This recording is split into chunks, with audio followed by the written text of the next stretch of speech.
ગુજરાતનો આવાજ।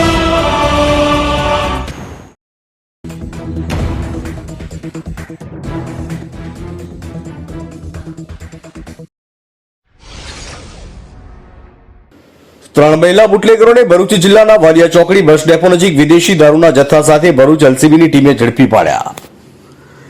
ભરૂચ જિલ્લા પોલીસ વડા મયુર ચાવડા સાહેબના માર્ગદર્શન હેઠળ જિલ્લામાં કાયદો વ્યવસ્થા જળવાઈ રહે અને પ્રોહિબિશન જુગારની પ્રવૃત્તિઓ પર અંકુશ રાખવા અપાયેલ સૂચના અન્વયે ભરૂચ એલસીબીની ટીમ અંકલેશ્વર વિસ્તારમાં પેટ્રોલિંગમાં હાજર હતી। એ દરમિયાન બાતમી મળી કે વાપી તરફથી ટ્રાવેલની બસમાં ત્રણ મહિલાઓ ભારતીય બનાવટનો વિદેશી દારૂ સાથે અંકલેશ્વર વાલિયા ચોકડી પરથી સુરત તરફ જવાની છે।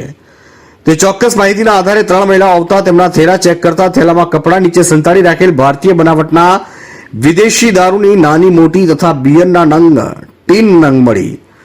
ત્રણ મહિલાઓ પાસેથી કુલ 332 નંગ બોટલ મળી આવી, જેની આશરે કિંમત 33,200 તથા મોબાઈલ નંગ 3 કે જેની આશરે કિંમત 5,000 તથા બેગ નંગ 3 કે જેની આશરે કિંમત 300 રૂપિયા મળીને કુલ 38,500નો મુદ્દામાલ સાથે ત્રણ મહિલા આરોપીને ઝડપી પાડી પ્રોહિબિશન એક્ટની સંલગ્ન કલમો મુજબ કાર્યવાહી કરીને અંકલેશ્વર બી ડિવિઝન પોલીસ સ્ટેશનમાં ગુનો નોંધવાયો હતો। માસ્તી મોહસિન કારાનો રિપોર્ટ।